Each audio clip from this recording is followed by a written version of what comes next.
so how the format of this is going to work, I will be asking a series of questions based on topics. From those topics, whoever wants to chime in a little bit of something, they can feel free, or if not, or avoid it, that's totally fine. Or put your spouse on the spot, that works as well. But with first, why don't we just, introduce yourself, and how long have you been at FCBC Walnut? Let's see. Okay. We're going first? Wow, I didn't think it'd be that hard. Okay, I'm Lester. How long have you been at IT? FCBC. We've been at IT actually for 7 or 8 years now, actually. And FCBC for, I don't know, when were you in junior high? How old is Brian? Brian, how old are you? So, How old is Brian? I don't know, Before he went to college. junior high. Well, We did we basketball. went to college Anyway, in so it's been a long time. 2011. It's 10 years. 10 years. I'm Joyce Luck, and I'm married to Lester Luck. And Oh, turn on the mic, turn on the mic. Okay. Or top letter. If I do. Is this better? Is this better? Yeah. Very good. What were the other questions? Oh no, just how you're your husband answered. So I'm Caron. I've been at SDBC for 3 years. For IT, 6 months. Yeah. Very, very blessed. Okay, my name is Mai-Chin, and I don't know. That's okay. I'll try to project my voice. So I'm Alice, and I've been FCBC Walnut since 1997. Wow, do the math. And I've been IT for the past, oh my lord, 7 years? Well, No, 6 years. well, actually, we were the original mentors back when IT was first established. Then we went in church planted, and then we came back, and John Cito asked us to resume our role here as mentors. So we said yes. Awesome. All right, so you know a little bit, but we're gonna go in a little bit even more. So I like to have fun questions first. So we're gonna have a fun question. What's your favorite flavor of ice cream, and why? Yeah. What if the husband and the wife guess what the other Oh, person right. I'll go first. All right, so it's gonna guess. Alice, what? Chocolate, all the way, chocolate. Is that right? Of course, right. Yeah, it is. Thank you. Okay. What's my favorite? I have no clue. The Hey, this is just the first question, guys. Or you should share yours, or if you know your husband's favorite. Chocolate, and you eat whatever I order. Oh! And just say she's a CEO, guys. All right. I think he's more of a sherbet. Sherbet. Ice cream. That's Yeah. quite like 10 Sunday. Okay. What is yours? Don't learn from Because I these two really don't husbands. eat that much ice cream because I'm very kind of sensitive. But back when I was younger, it was 31 flavors, peppermint, fudge, ribbon. Oh, wow. How are you supposed to memorize that? Yeah, no, it was one of the 31 original flavors. Baskin Robbins? Baskin Robbins, yeah. It took me a while to see Baskin Robbins. It actually says 31 in the name. It took a Yeah, I long think it time. had like pistachio in it, so I would say without it, just plain pistachio. Awesome. Okay, all right. All right, Just that's to let you know, my favorite ice cream is cookies and cream. Just want to let you know. I Sorry. know it was in it You're somewhere. all the witnesses to this. you have all of IT watching. All right, we'll go into it. All right, so this first question, the topic we'll be going into is about mentoring. So first question is, if you're mentoring, what is your mentoring style or preference? And how would you describe your mentoring style in relation to your personality? So if you're mentoring, obviously, you can answer this. If not, then it's fine. Yeah, what's your personality or style? And does your mentoring style reflect your personality?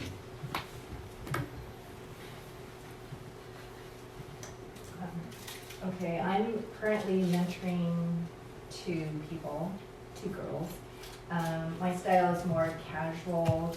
I like to meet face to face. I'm very relational, live your life together. Like we journey together, we share each other's ups and downs. I'm actually mentored myself, so I feel it's really important to have someone who's traveled through life a little bit ahead of me. And some who are behind me, I can tell them all the mistakes I've gone through and what to avoid. So I'm very, like a big sister, more or less. I don't want to say I'm more like a parent, although sometimes I do hear myself probably saying things that they hear from their parents because they're probably close to my age. But it just really comes from a place of love and care. So that's my style. Thank you. You don't have to answer if you don't want to. Okay, well, I think it depends on the person that I'm mentoring. You can ask Kalvin because he's one of my mentees. I tend to try to keep it as casual as possible, but I mean, if the person does desire to have something a little bit more formal, then we'll delve into that. But I feel learning out of the book is one thing, but that's only a small part of life, and that it's better that they just ask away the questions as to what they're going through, or what my opinion is on a given subject that they're dealing with. I think it's far more beneficial for them, and then I can impart something from Scripture or impart something that God's taught me if I've gone through the same thing. I think it's it's more conducive. For me, it depends. Depends on who asks me. If fellow business owners, then I probably would set some goals. There's some accountability that has to go on. And then we define what do we want to achieve out from the relationship. How can I help them? How can I sponsor a champion for them in the areas that I can reach? There's also some casual ones that I mentor with, that a lot younger than me, more like your age.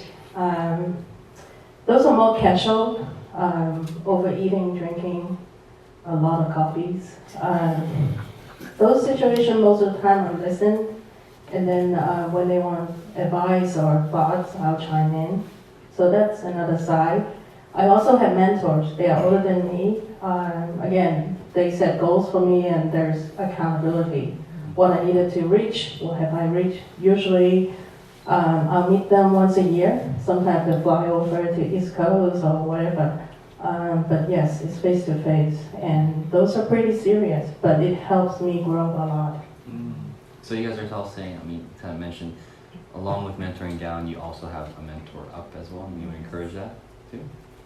Awesome. All right, another question in regards, are you open to mentoring anyone now? Or if you know people that are open to mentoring people here? Yeah. All right. So if you guys want to look for a mentor and you're a lady, talk to Auntie Caron. Okay, next topic, let's talk about FCBC Walnut. How did you come to FCBC Walnut, and why did you decide to come here and not another church? I'll start. I came because my sister, she was giving her testimony to get baptized and join the church at the prayer meeting. So she invited me to come, and I came. And that's where I accepted Lord Jesus and as my personal Savior, and that's where I started this journey of just being His disciple. And why did I come here? Because I came, of course, because my sister and her roommate, but I came, I also discovered how much God really has His plan for me. I was a business major, but ever since I came to church here, I started serving in nursery and preschool, and eventually I joined the teacher training program. That's where I discovered how God really spiritually just gifted me with teaching kids, and that's where I just really start developing my relationship with sisters here, brothers here, and just that passion for reaching into the next generations with for the purpose of the gospel. So that's why I'm here. And I met him. I brought him here. So you guys are married already? No, Wait, how'd you bring him? Oh, you were dating? We were dating, yeah. and I was looking for a church. My uncle's church was out in West LA, and it was a bit of a drive, and I never really felt at home at his church. So I was looking and looking and looking, and then when Alice and I started dating, she invited me here, and I remember Pastor Jackson was preaching. And when he was preaching, it really resonated with me and everything that he was saying. So with that, I said, okay, I think I want to start coming here more often. Eventually, I wound up staying. So, The drive was easier. yeah. What's a win? We came here to FCBC, probably our motivation at the time was because as our kids were growing up, we were bringing them here for RAs and GAs and basketball and things like that. We were going to a neighborhood church in Pomona at the time, and we wanted to stay with a local church. Our kids really loved the fact it was a Chinese church, and so because of that reason, we made the jump to stay here. We knew about the church because we had friends and family that were going here at the time. So we have not only just found the church, but we have decided to stay here at that time and to this point because just the opportunities to serve, also the opportunities to learn, the teaching, the preaching, and a lot of the friends here. So it was just an evolution of being in the neighborhood and getting the opportunities that we see around here. And I admit it was basically for our children at the start. You're so lucky, Same Brian. here. My kids used to go to Mandarin Baptist Church in Alhambra, and I went to a church in Arcadia. One day she said, "Mom, can we worship together under one roof?" And so we found here. Part of it is because of Matthew and his mom, Cindy. Been to this church a few times, so it's a natural move and it's an easier drive. Drive, guys. Got the drive. No, just kidding. That helps a lot. My drive is like, what, 7 minutes? I love it. All right, thank you guys. All right, the next topic we're going to go to is the how can we or how should we question. So these questions we're asking for advice of how you do something or how should we do or approach a certain topic. So first question is, how do we care for those who are hurting, whether it's short-term or long-term suffering? I feel like I always either say, I'll be praying for you, or I'm sorry you're going through that, but is there something more I can be doing intentionally? Well, I would suggest praying with them on the spot. Whenever you meet up, always bring up the issue or problem they're going through. How's that been going? What's the latest on that? And pray with them on the spot. I mean, you don't have to be gushing out with emotion or whatnot. Just show the genuine love and care that you would have for them. If they are truly close to you and close friends of yours, I mean, you would do whatever you can to try and comfort them in their time of need. So that's what I would do.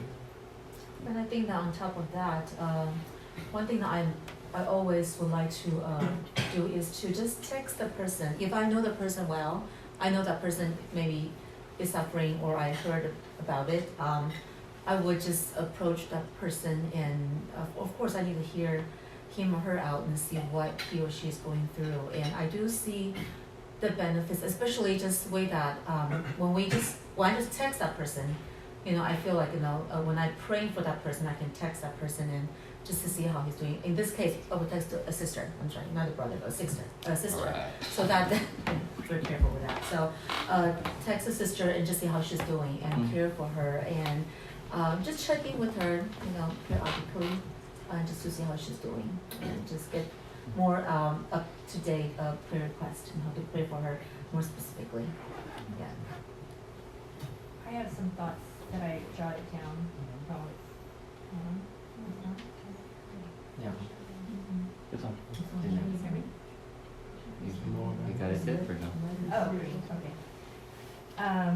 There are a lot of things to consider, like your relationship with that person. I mean, it would be different, like if that person is someone that is your coworker versus someone you just met, like in line behind at a grocery or something. But you hear sometimes their story, and how you could tell that they're suffering. So I think, and also if you know that they're a believer or not, I think it might affect how you might approach that person. But I feel like if you have the Holy Spirit within you, you will be sensitive to that person's needs. Maybe it might be just words of encouragement, or acknowledging his or her pain. You know, maybe you empathize with them. You might have gone through something like that, or you knew someone who went through that.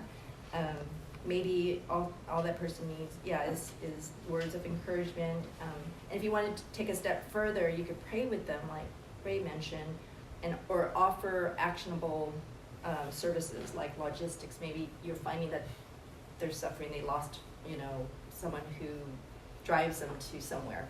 And if you know that person well, you can maybe, offering services that helps that situation that they're going through. So those were just some of my thoughts. Nice. I like that practicality along with, just praying on the spot, but also taking that extra step or that text. I know. I generally like getting texts like, hey, I'm praying for you. I think that makes my day. One brother did that for me today, and I was going through a bad day, and it just lifted up my spirit. So, I think it's something we can all do. All right, next question I want to ask. Since we don't know when God is coming back, and he can return any moment, how should we approach life or live out our days, since most of us live by routine or like going to work or school and then coming home? So how should we live our lives?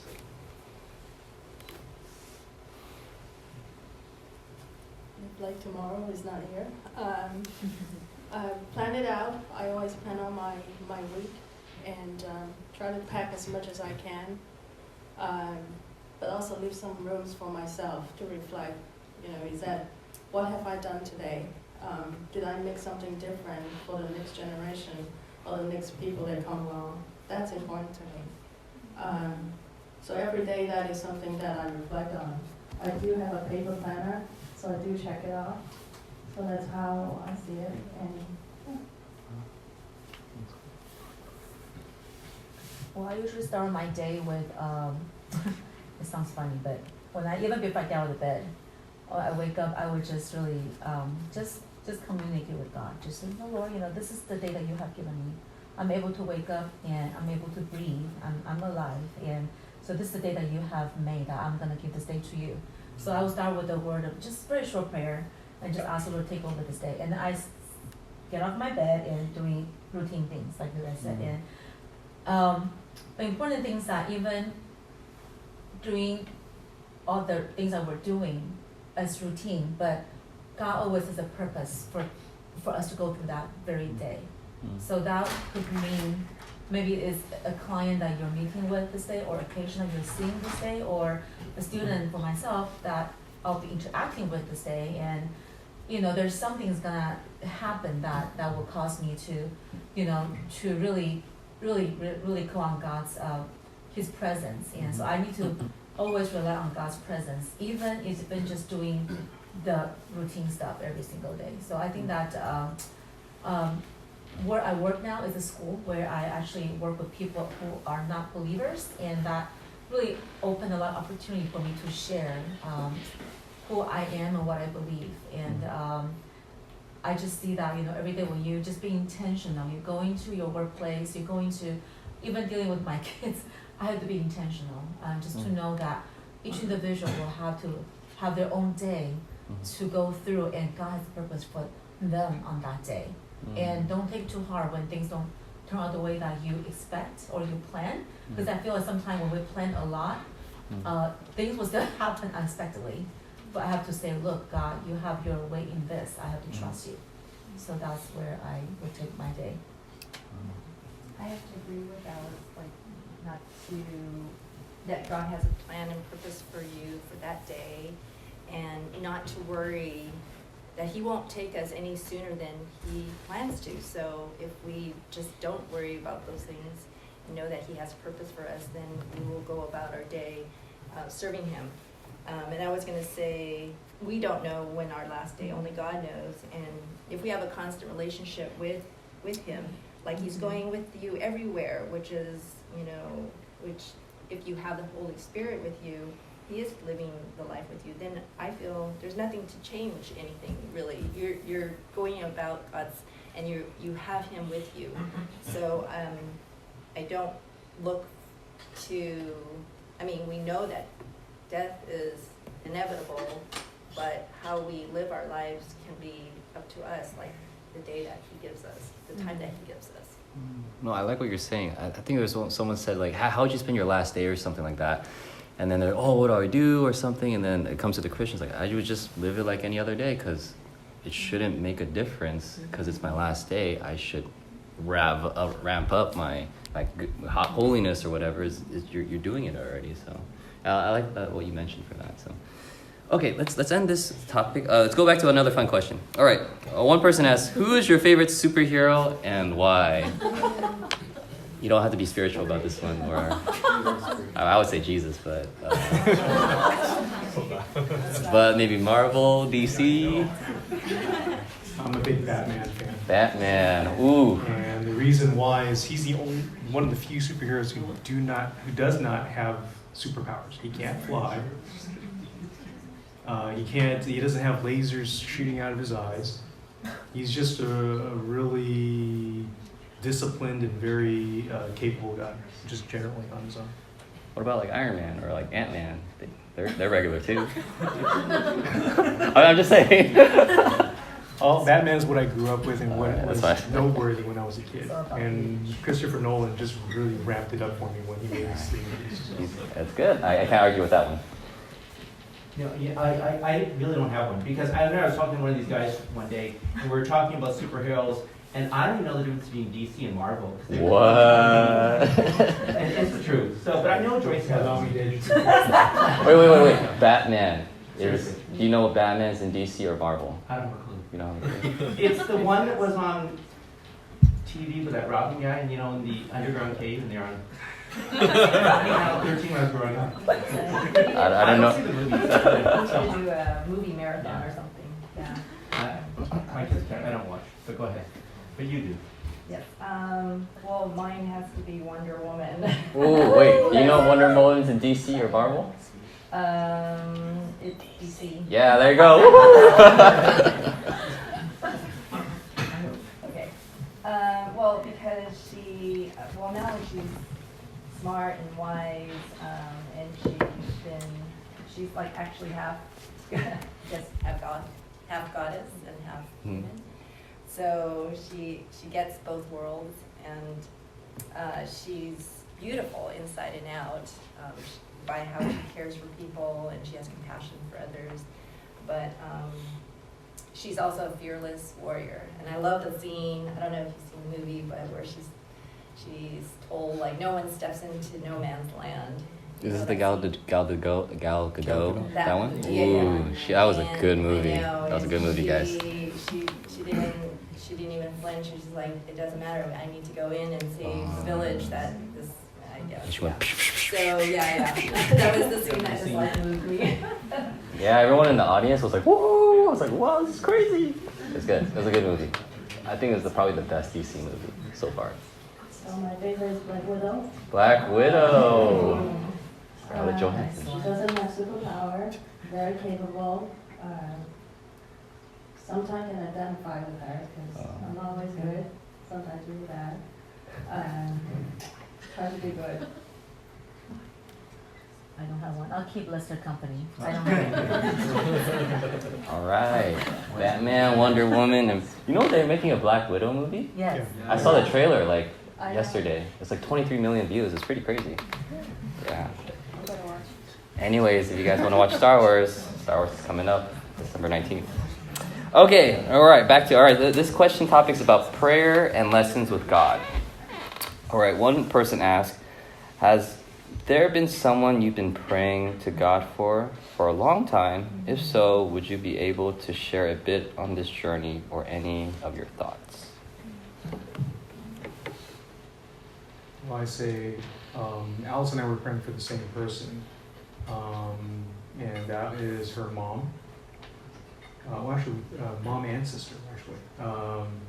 Her sister, though her sister's testimony brought her to Christ, she kind of fell away for a long period of time, and Alice and I were just praying to God that she would rekindle that relationship that she initially had. For Mom, she is very much your accomplished career woman, so it's hard for her to get past the I have to do something to prove my worthiness kind of mentality, and leave it all in Christ's hands. So we're seeing now that God has actually, in the last couple of years, has really been working on her, and how that has been, she's left and right, she's facing different challenges that she never thought there was something that she would have to face. So just to add to that, in the midst of, because I see my mom almost, I would say 3-4 times a week, and when we get together, before I was okay, I gotta just brace myself on going to talk to her because I don't know what kind of comments she's going to have, and that would just kind of, like, I wouldn't know how to respond to her for comments. But as I'm growing, and just again, our Lord just really prepares me for this, and towards the last couple of years, I have really just been able to going to see her in peace and not worrying about what she's going to say about me or about my family, about anybody else in our lives. And it has been a journey, and I believe that the Lord knows our hearts, especially when you pray for someone that you truly love and desire to pray for, the Lord will answer that prayer.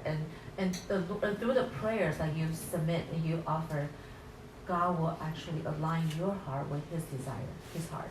And you will be able to see the fruit. And little by little, even just a baby step, it means a lot to me. So now my mom to a point where she can just break down and cry in front of me, and it would never happen before, but she sees me as a friend, and she sees me as someone that she can trust, and I'm just really grateful for that. And, just keep on praying, and the Lord will just guide us along the way.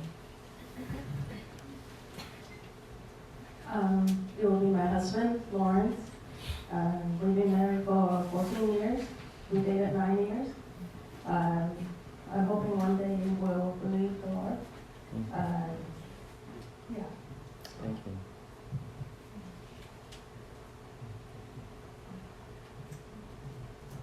Let's see, for me, it would be my father. I was raised in a Taiwanese family, so they came from Taiwan and really brought the family culture of believing, ancestral worshiping, Buddhism. So when I came to the Lord, which was in my early 20s, I really wish my parents would be believers too, so I began praying for them. But it's really hard when especially your child and your parents are non-believers, It feels to be the opposite. They should be teaching us to be, Christians, believers. But I had to share with my parents, and especially my father. He's a physics teacher, so he is even harder to share the gospel because he wants to see proof. He wants to see, like physical evidence.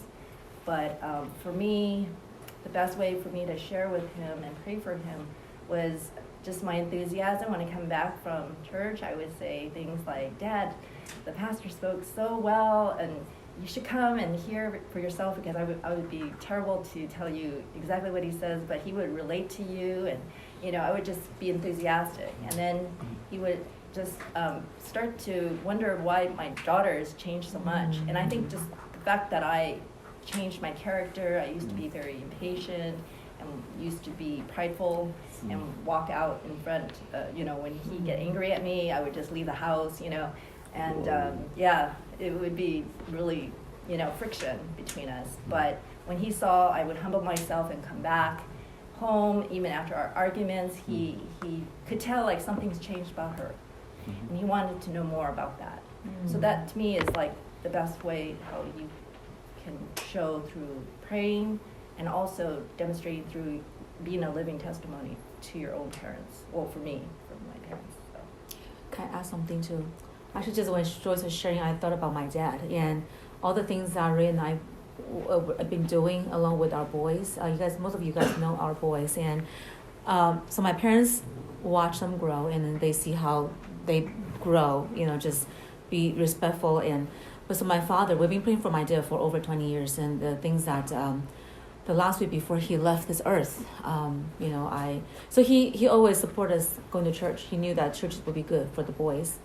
He never said anything. And when we invite him to come, and he would say, "Oh no, it's okay. You do your things, and you don't have to force me to go to church, to believe what you believe." But at the end, the way that we lived our lives, and I really see how God just orchestrated this thing all through the last 20 years, where we've been praying for his salvation. And so on his deathbed, and actually Pastor Jeff, our former Mandarin pastor, came to share the gospel with him, and he actually accepted the Lord at the moment where the gospel was presented to him, and he Amen. also got baptized on that very day. And a week later, he went home to Jesus. So just to let you guys know that, all the things that you're doing now, you might not see the result, the fruits, but everything that you do, the way you live your life, the things that you say, like Joyce was saying, like even your attitude, the decision you make, they are impactful in certain way. It's just that you might not see that now, but keep on doing what is right in God's eye, and you will be honored when time's right. Yeah, thanks. So there are two things that come to my mind. One is, my mom was always a very ill person growing up, and unfortunately, she took very ill when we were later in our lives and had surgery. And there was a point she was hospitalized, and I remember we were talking to the doctors, when can she come home?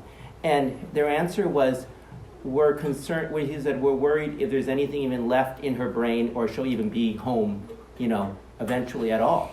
And, we were devastated thinking, oh, she's going to be home in a few days or a few weeks. And so when we said that, we just, we feel like we're going to be losing all hope. And we continued to pray for her and really, really felt like God had more time for her. And he did, and he allowed her to come home, and she ended up living at home for 18 more years, with a clear mind and a clear ability to communicate with us. She was disabled, but she was there with us, and we thank God for that. And we know it was the power of prayer, of the other Christians praying for her, kids praying for her, and the love of those around her that helped her to really sustain, and we thank God for that. But another one that really comes to mind, maybe as a hope, like what Alice was saying about her dad, is my grandparents. My grandparents were non-Christians, they were immigrants, and they had 7 children, and they thought one of the best things to do was to send all these kids to church, because they figured it's a good, safe place. They didn't believe in God at all, but they knew it was a safe place to send them. So all 7 of their kids became Christians, went to church, and my grandparents did not. One of the kids ended up becoming a missionary, the other one married a pastor, so a lot of them were very integrated in the Christian church. And I remember on the day when my aunt, when she was in her 50s, stood up at our church and shared the fact that she'd been praying for her parents for 40 years, and they finally became Christians in their seniors.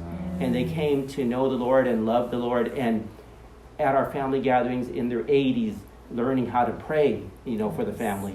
And it's wonderful knowing that after 30, 40 years of prayer, when it seemed hopeless, like you were saying 20 years of your day, that for all these encouragement, you may be the start for your own family, just like Joyce was for her family too. So continue, if there's any of you out there, continue praying for your friends or family.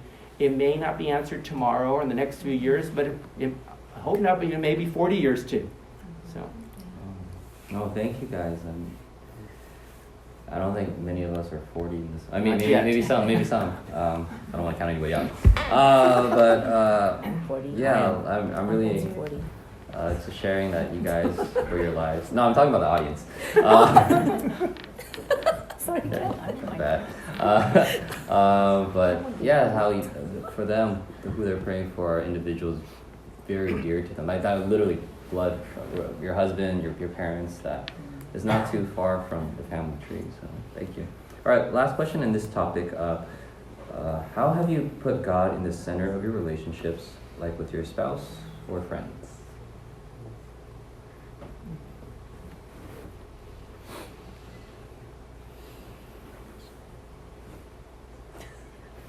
What's the question again?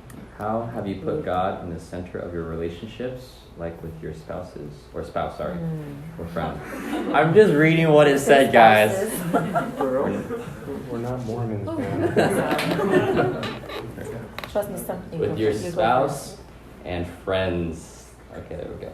Well, at least in our family, and Alice was the first one to do this. She started going to BSF, and I think that's one thing that has drawn us together, not only as a couple but also as a family, because our boys have been in BSF since they were in preschool.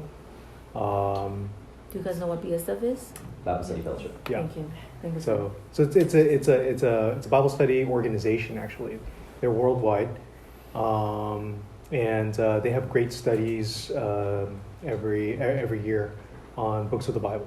So in one year from September to June, May or June, depending on the calendar, we go over one book of the Bible, or a couple. And that has really drawn us together as a family because we're reading God's Word together, learning together, sharing our thoughts, sharing what we're learning together. And that really challenges us to really keep each other accountable. Calling to mind lessons that are learned, and are we straying from those lessons, or are we actually in line with those lessons? Especially when you're in conflict with each other. God's word through Bible study fellowship really at least helps me to really, just like the question says, how do we have that God-centered relationship? Because especially when we're in conflict, we always think about, oh, I'm always right, he's always wrong, or how come the kids don't listen to me? How come I have to repeat myself like 300-400 times before they move to whatever I ask them to do, you know? Yeah, it's I mean, that's exaggeration, by the way. But anyway, it just, how do we live a life in our family that is actually God-centered is based on that. It's based on God's word. And everything that even when we are in conflict with our children, we always tell them, Mom and Dad are not always right. We're in this together, and if something that we have said that really against you, or like it make you feel that we put you down, or it was not true, that we misunderstood you or misaccused you, you have to let us know, because we are not God and we will make mistakes. And there's time that, actually a lot of times that we always ask for forgiveness, because because Ray and I were not perfect, and we're very grateful that that God is in the center of our family. Yeah. I don't think I've ever had my dad ever say that or anything like that, and like I'm wrong. So just to hear that's pretty crazy. Yeah, we're wrong. Sorry. I don't know. Maybe some of you guys can relate to me. I don't think I've ever heard my parents say I'm wrong or forgive You us. should ask my boys. How many times did mom say that she's wrong? 300-400 times. Yep. All right. Does anyone want to add? I can chime in. Even my husband is a non-believer. The decision we make are God-centered. My children goes to Christian school. We also go to VSF, Awana, and church. Because this is the right thing. And it probably helps that I most of the time make a decision for the household. So he comes to church too, and I'm really excited that he actually asked me, can he goes to a small group fellowship. Wow. Usually he asks, because he saw I have a schedule conflict, and he was like, okay, I better ask. And he did, and I said, yeah, I will. I will fully support him. That will be the first time in all these years that going to church, coming to fellowship, that he actually initiated that. Wow, praise God. Yes. Dude, that makes me fired up hearing that. I don't know about you guys. That's crazy. 14 years of prayer. Wow. God is good. Go ahead. Oh.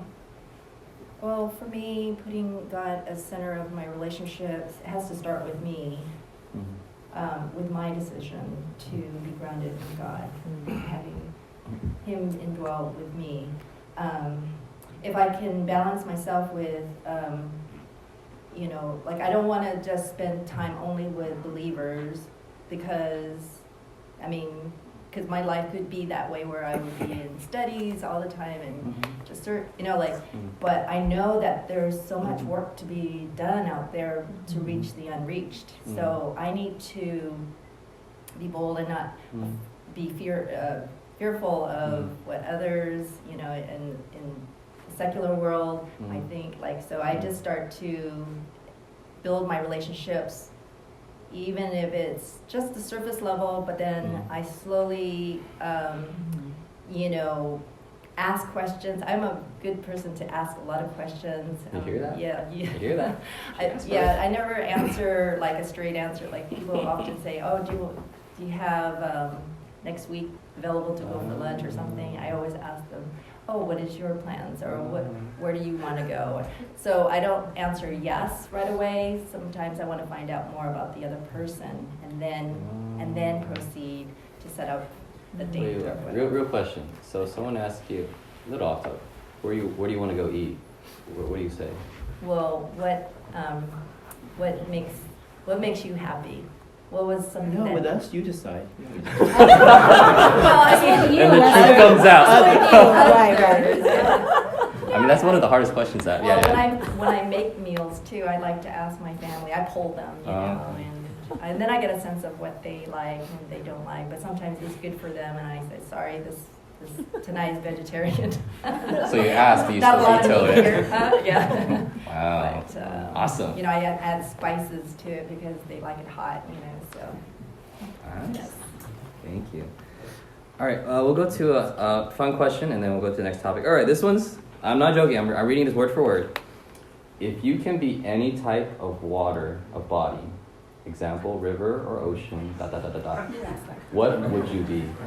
I'm saying, I'm literally word for word. If you could be any type of water body, I'm assuming ice could be there too, or like gas or vapor. But yeah, this was a legit question. Any type of water, body, river, ocean. I guess it's not the matter of state. I don't know. Yeah, what would you be? Yeah, why? You want an answer? Who asked that question? Yeah, I don't know if that person's here. Okay, I don't really have an answer, but I'll tell you, actually, you touched upon something interesting. I actually enjoy water. I actually enjoy fishing. I enjoy lakes. One of the neatest places I really enjoy, and Royce knows, is the Mammoth Lakes area. I mean, just going up to the Sierras. My favorite lake, yeah, no, you didn't ask me, was Little Virginia up in the High Sierras. If you've ever been, there's a beautiful alpine lake. There's no services. There's really nothing there but fishing. And it's a little hiking lake around. So the answer is I love the Mammoth Lakes area. Okay, All so right. not a body of water, but the whole area. So that's my answer. I hope that satisfies this person. It's not a state. Okay, my answer is nothing like his. Usually off. My answer is nothing like his. Is it on? Yeah, it's on. Okay. You know. Mine would be a water fountain. Wait, a drinking water fountain or just like a water fountain? No, just like a fountain. Like of USC's some sort. water fountain?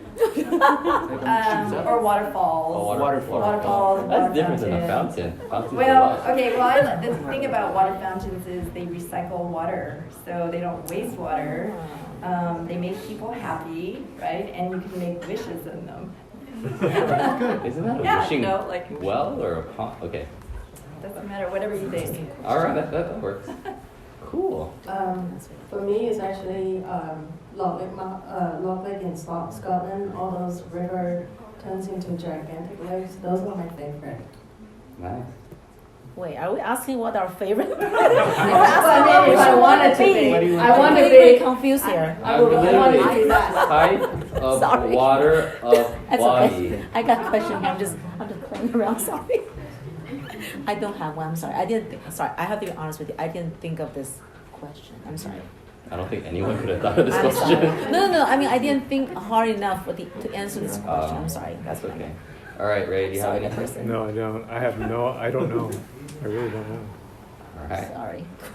All right. Well, hey, that was a fun question. That was a definitely different one. All right. Next topic, and then two more. All right. These are ask yourself questions. So, this was really interesting. If you were to meet your 20, 30, 40, or basically your younger self, what are some advices, thoughts, encouragements you would tell him or her?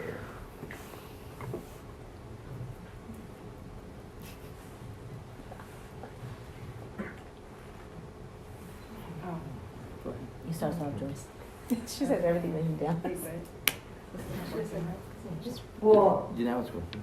okay, let's see. If I could talk to my 20-year-old self, gosh, I would really stress, for me, this is for me, to learn a second language, specifically Mandarin. It would have been great to communicate with my relatives in Taiwan. Yeah, that was one of my kind of regrets. But, I mean, we're here in America, so I made it work, but I think I've missed out a lot of good conversation, and just especially knowing, like, my grandparents, not being able to not knowing them more than I love you and the food is good, and you know what I mean, like things that are basic. And I envy a lot of people who can speak the language, and I always tell young mothers if they have young babies or whatever, are you speaking to them in Chinese? Because I really think you should, because I missed out. That would be my 20s. Also, I would have taken more business classes because I was a math major, more science. I feel like business would have been really useful, especially when I knew later on I was going to run a business. So definitely taking basic taxes, accounting, things like that. Also, I was single in my, and came to the Lord in my 20s. So I would have gone on more short-term missions and go see the world more and not be jaded in a bubble. I did get to go to Mexico, Tijuana, but that's like Tijuana. Yeah, it's dangerous now. But I did get to go on a short-term mission. But I would have gone to some of the ones that are provided here at Walnut at this CC. Maybe one more before we go on to the next topic. One more person to answer. Sure. 20s, toned down a little bit. Toned down. For a while. Not so rebellious. Listen to a little bit more. That probably will save me a lot. In my 30s, stopped being so angry with my parents. That was one of the a little regret in my life in my 30s. And don't be afraid to fail. Just fail big. And think about other people more than just always think about yourself. And think, yeah. Oh, thank you. All right, I'm just looking at the clock. All right, this one's probably the most asked topic. I have so many questions, and it's on the topic of dating. You guys put a lot, I almost said another word. And yeah, we're gonna try to go through as many of these as possible. Feel free, not everyone has to answer, but there's a lot. And you guys really wanna know about dating, and you guys are all married, so I think you guys can just say a little bit about that. So, the first question a lot of people ask, how did you meet your spouse, and what was your first impression of them? Maybe just one side of the story due to time, or at least if your spouse is here. Yeah, how did you meet your spouse, and what was your first impression? Let's do the guys. What was your first impression of your wife? Okay. long time ago. Okay, I know it's a while ago. I thought my wife was, she wasn't my wife then, okay. When I didn't even meet her, I saw her from a distance, and I thought she was great looking at the time. And then we didn't talk for months. And then when she and I finally chatted, it was great to know her, and then I found out she had a boyfriend, so. But it was still great. I still thought she was wonderful. And then a few months later, they broke up, and then we started dating. Wait, were you observing from far away? You're like, I'm waiting, and then you swooped in? But to be honest, though, we did meet. It was a progression. It was over time. And we finally did have a chance to talk over a Bible study and spend time and getting to know each other. But it did all happen at church, and the point is though, I did see her, and a question?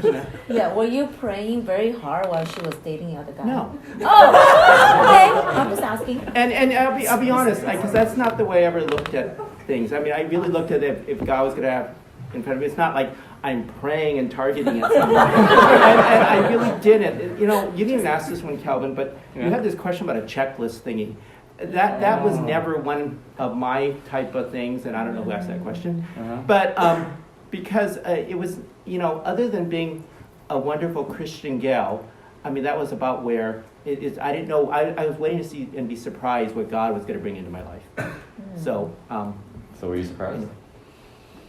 I think God surprised me by giving me more than I asked for. So I think that was wonderful. Amen, brother. That's good.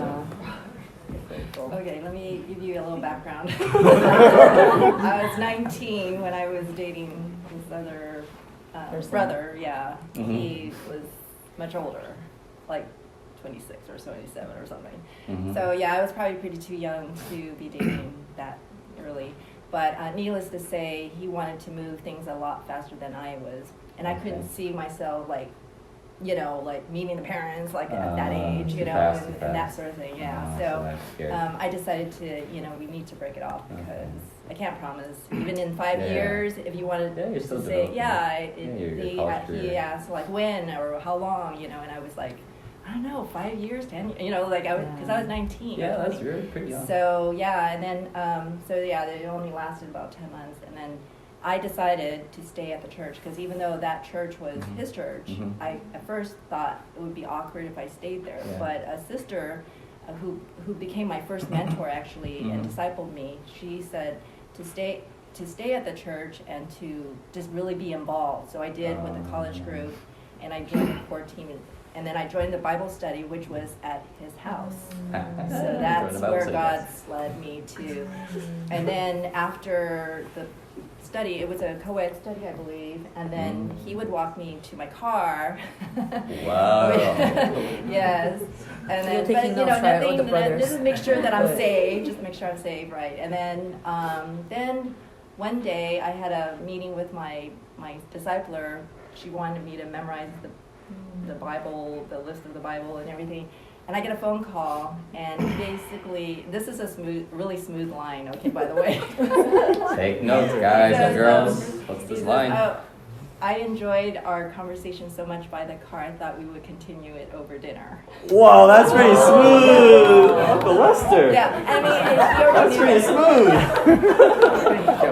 and then, of course, He doesn't remember. and then my discipler who was sitting there, like, I didn't know what to say, because, But anyway, of course, I said yes, and then we went on our first date. Awesome. Yeah. No, thank you. And the All rest right. is history. All right, Uncle Ray, what about you? And then we'll go to the next question. By the way, lesson learned. Brothers, hold Bible study in your house. Oh, yeah. Co-ed Bible study in your house. That's a good The one. next community groups. Yeah, that's a good one. There you go. Okay. First impression. My first impression of Alice when I first saw her was, oh, she's really cute. That's what I recall. What was the frown? You don't believe him? He never told me that. Oh, never Oh, mind. really? Go ahead, Wow. continue, please.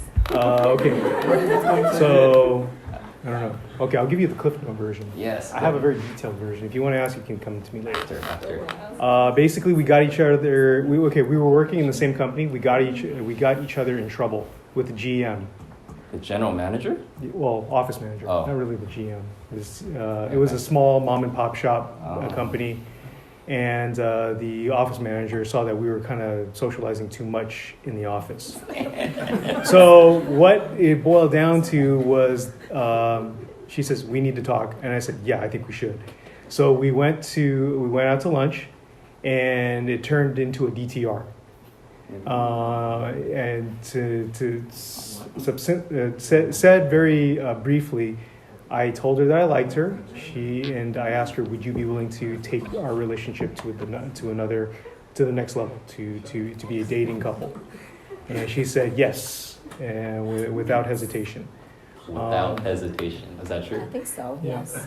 Yeah, I think so. So that's basically how we got started. So we started dating in May of '97. I proposed in October '97. We got married in January '98. All in 1 year. Yeah. Awesome. All right. I can't wait to hear the rest of the story. All right. Next question. Okay. What should you look in a godly brother or sister when dating? Basically, are there any recommended checklist items, Uncle Lester you recommend achieving or / having prior to seeking out to date? Seriously. Okay, I'm going to go back to what I just said. Okay. I'm not fond of checklists unless they're very, very short, to be honest.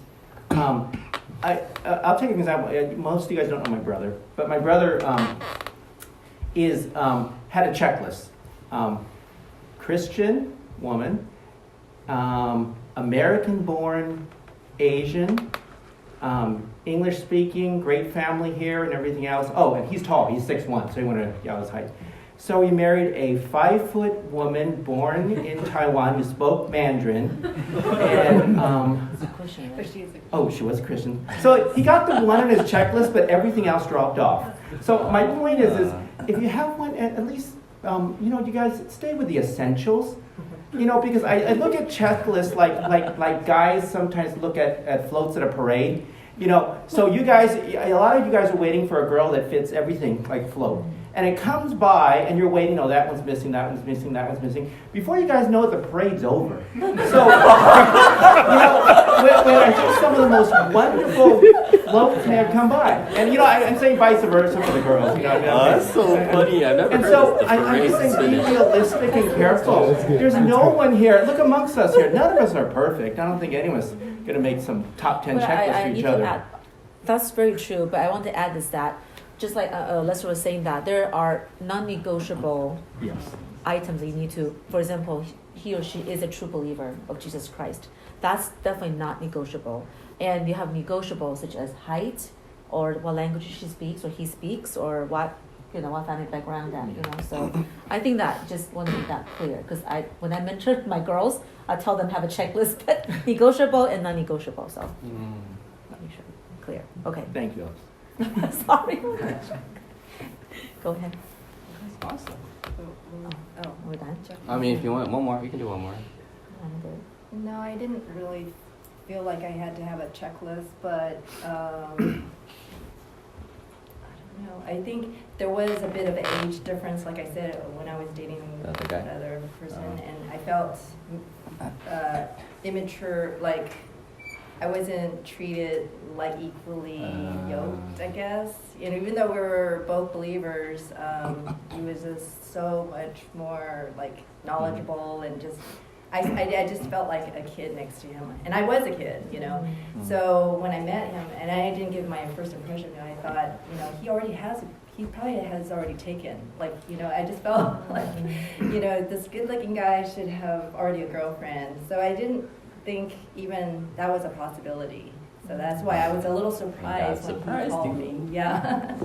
Awesome. So I think also not to have that expectation, like, I really have to have that ideal person. I mean, I have to say, once we started dating, I was like, oh, he has a cool last name. Maybe my last name. That would be my last name. Oh, you're already saying someday. Joyce Slut. How many? It is a pretty cool last name.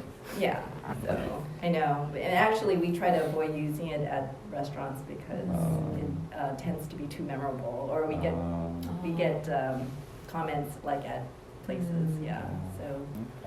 We usually say party of 5 for Lester. Then. Okay. No, that's fine. No, thanks for sharing. All right.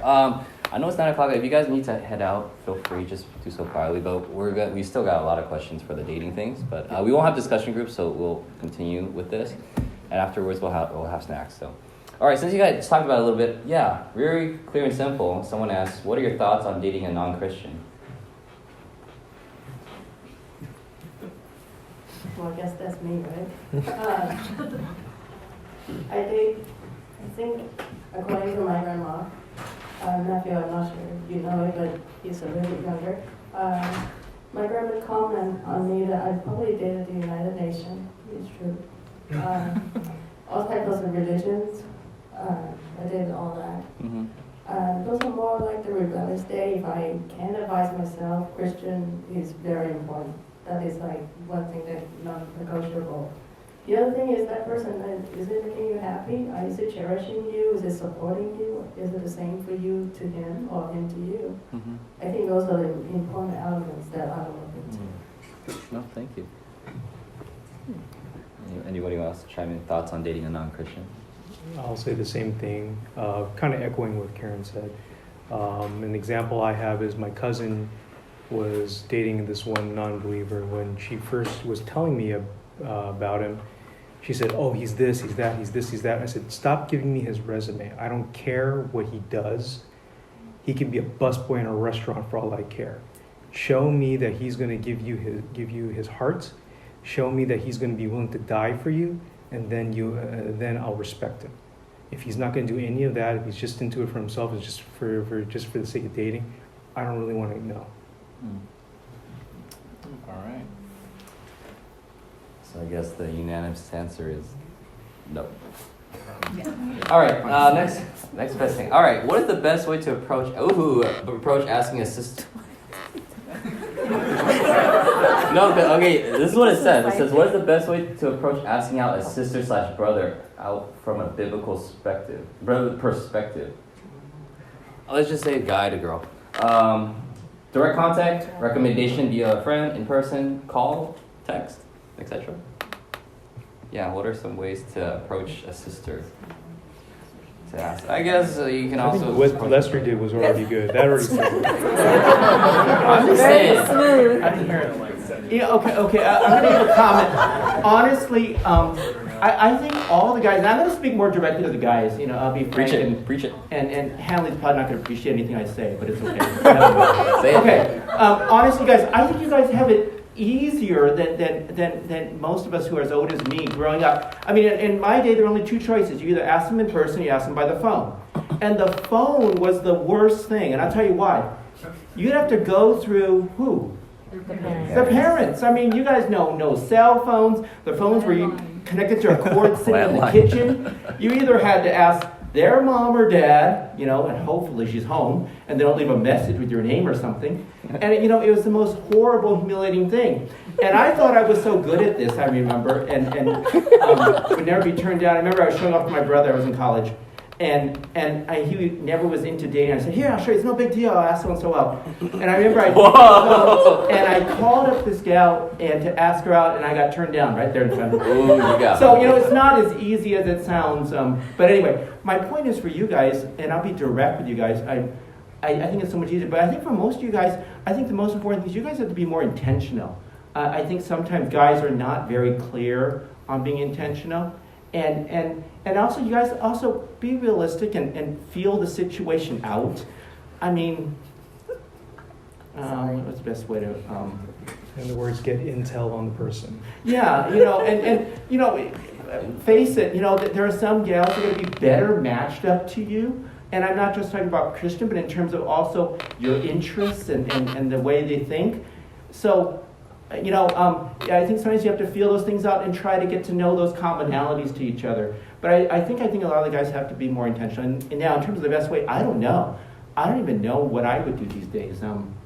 Social media scares me. I wouldn't do that way. Texting sounds horrible, to be honest.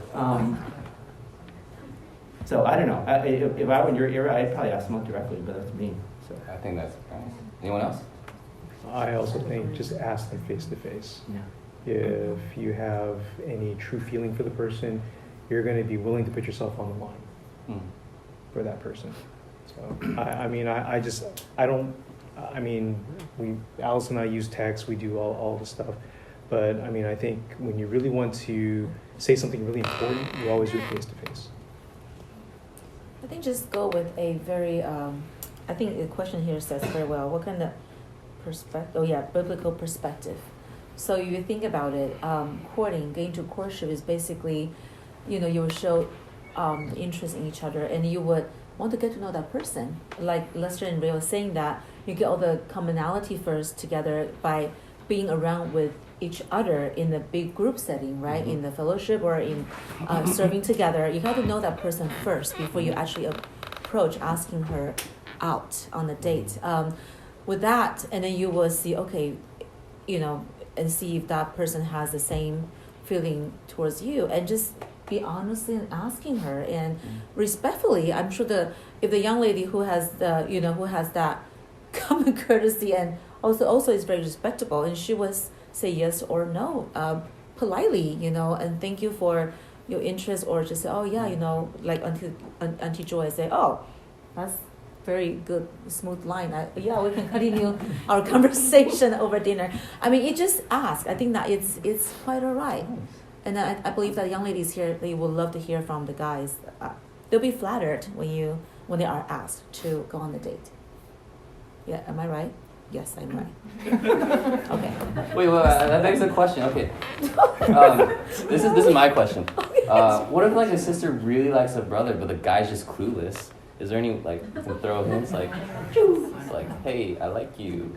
I'd be open to go on a date with you. Girls I'm assuming this is the person asking sister/brother, because I get it. The guy, we got just ask, just go.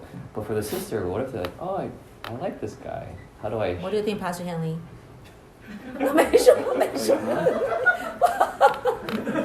Sorry. I don't believe in DTR. I believe in DTP. That's what I do. I dropped a proposal. All right, heard from a pastor. I agree with Leslie. I think guys are sissies. I think you just kind of go up to the girl and just embarrass yourself. And I mean, I was a pastor, so I basically said, look, I'm a pastor, so I can't afford to give you the wrong impression. So, you know, if you're interested, I'm going to talk to your dad, and when you graduate from college, I'm going to propose.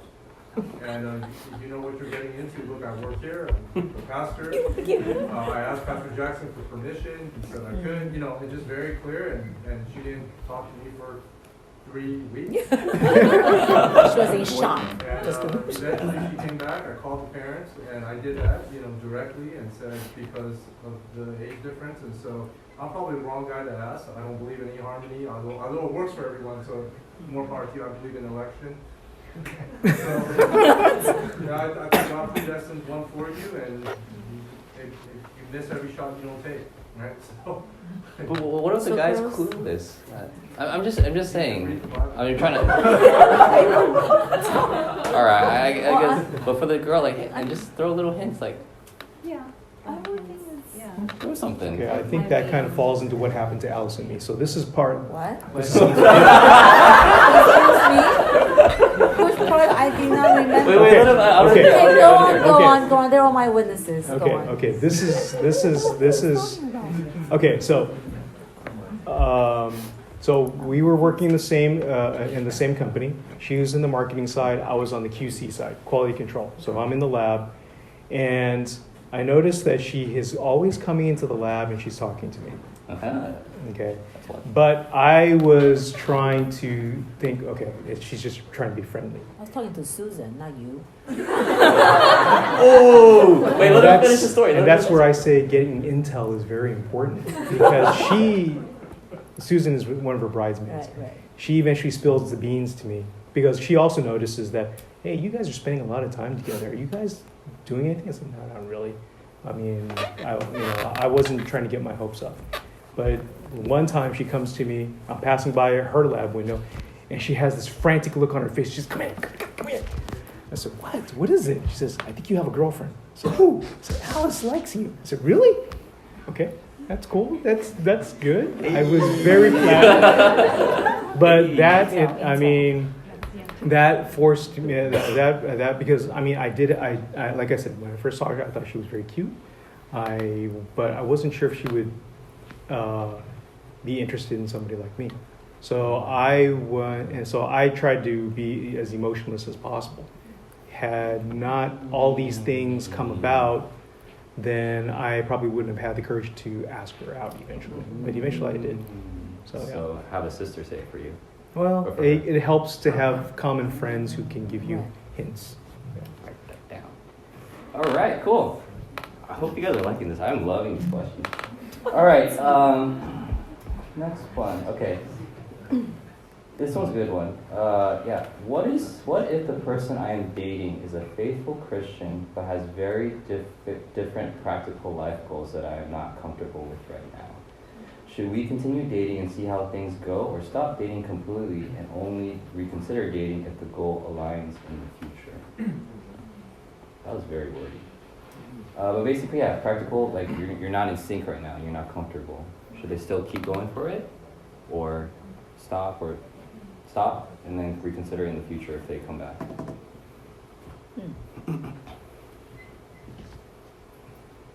So similar or dissimilar life goals. Here. Basically, I think that's what the question's asking. Practical life goals, yeah. Very different practical life goals. So, for example, it would be something like one will want to go to become a long-term missionary, the other one does not. I mean, doesn't feel called to do, right? That's one scenario. That's one scenario, right? I'm just trying to, so I'm thinking out loud, it's like, what other practical life goals would there be? So that's one, right? Yeah, let's say that they're long-term missions and they really want, and that's a big thing for them, and the other person doesn't have that desire. Because we've known a couple, like when they were first dating and even got married, the husband did not feel the call to be a pastor, but after they engaged, and after they got married, and the husband felt called to be a pastor, and the wife, she was kind of concerned at that point. So anyway, I'm just thinking out loud. But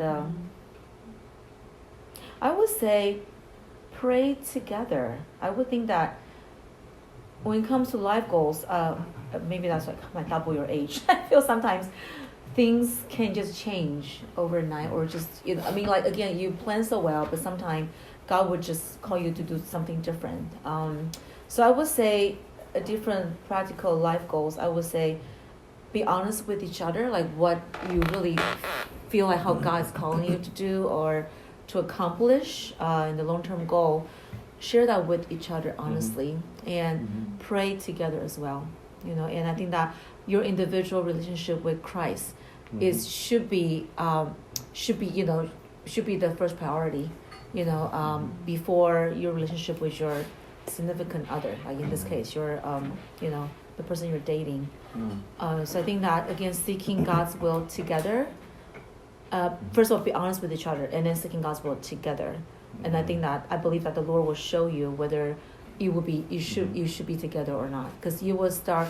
If it's not within God's will, you will see the difference. That will become so much more evident, and that your feeling towards each other will also be different. In that way, in that sense. Yeah. I'm gonna say if your focus is on what am I gonna get out of the relationship, instead of what can that person's to give to that person to bring out the best potential of that person. Like if that person is meant to be a pastor, but you don't want to marry a pastor because it's going to be the pastor's wife and this and that. But if you think that way, like how that impacts you, rather than then you're really not loving that person, unconditionally. Like you're not having really Christ-like love to that person. So I think you have to evaluate yourself. Like, are you willing to give up? Like, it's not so much giving up, but like how much you want to care and love that person, to help that person to bring the best out of that person. And their life goals might be just that, something so different. If you truly love and care for that person, you will change. Your heart will start to change. I believe that God could change to your own life goals. So how long do you wait for that, your heart to change? Like, I think that's the question. Like how time-wise? Yeah, time-wise. I think you can really put in time. You gotta just trust God. From the time that you meet that person and you start feeling the strong feelings for that person, and start to pray, ask God. Is this something that I'm being selfish and wanting him to change to be more along what I want in my life goals, and not so much for his life goals. So you just say when you have a sense of peace about it, like then that's then if kind of you an feel that answer peace, to that? then maybe if anything, if you don't feel it's gonna work to be husband wife, but you could be a good supportive friend for that person. It's still at the end you still want to end up being how God calls us to be, is good. Love our neighbors. Love them like yourself. So you want to help them to grow as Christians. Okay. No, thank you. I think I want to piggyback on that. Very similar to, I agree to all you said. Recently, there's a young lady asked me a similar question, but it just, the life goal depends on what type of life goals you're talking about. Long-term mission, or is it job-wise? Moving to East Coast, or, there's many things to it. Praying is one powerful tool that you can use, both of you together. And sometimes it's not, you may not share the same passion for hobbies or anything like that. But like what Joyce was saying, how much you want to give in that relationship. In my case, like how much does he cherish what I wanted to do, and how much I want to support him in what he wants to do. That giving part, when you find joy in that, I think that's the moment. Wow, this is really good stuff, guys. All right, we'll have our last question, and then we'll close it. Okay. For dating, how long do you recommend dating before getting married?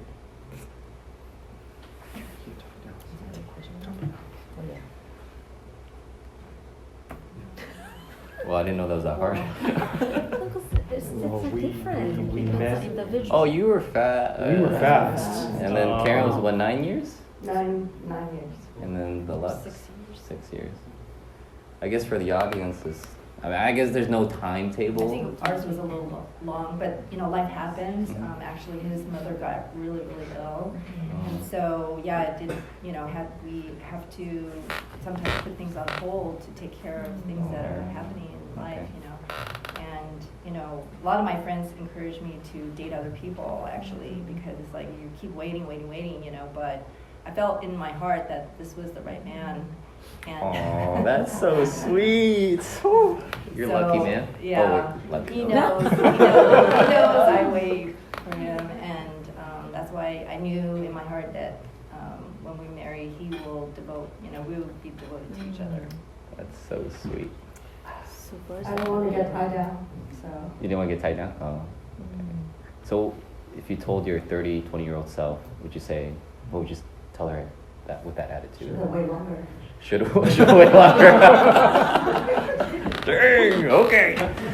Yeah, for us it's different. Actually, opposite to what Lester and Joyce experienced. Actually, Ray's father was terminally ill when he proposed to me, and also Pastor Jackson has to actually finish our premarital counseling in 6 weeks, which he told us he's never done that before. Usually, It should be 6 months. yeah, 6 months, not 6 weeks. But he was gracious enough to complete that with us, and by God's grace, that we're still together. God is so good. 22, going I on know. 22. Yeah, how long have you guys been married for? 14. 14? 1 year older than Brian. 27 then. Going on 27. Yeah. And then you said 22? 22. Go on 22. I'm so old. That's okay. Will be your turn up here someday. What'd you say? I said, will be their turn up here too. Oh, I thought you were pointing at, like, it'll be your turn. I was like, Oh, no. like, who'd you point at? Point at I feel Joyce? so old. All right, cool. Anyways, that wraps it up. So if you have any questions or stuff, feel free to ask them. But yeah, it's a blessing to have. Let's give them a round of applause.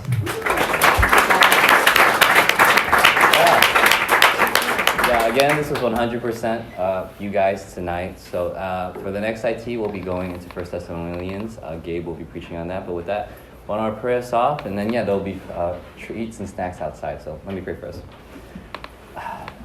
Dear Heavenly Father, just thank you so much. Thank you for tonight. Thank you for your goodness and your grace and your love. And the ability to have this panel, Lord, and just having mentors, disciplers who love and care for us from 6 months of serving in IT all the way to the inception of IT, Lord, that you are so good to us in providing these older brothers and sisters. I pray that the fellowship, as we continue throughout the week, still be rich, and as we go forward in this month of December of this holiday season, that we remember the reason for the season, and as we go and just share your goodness and your love, that we know that we're not in this alone. We have mentors, we have older brothers and sisters in this church, that we can run this run this race of life together to bring you the glory. So thank you for this time again. In Jesus' name we pray.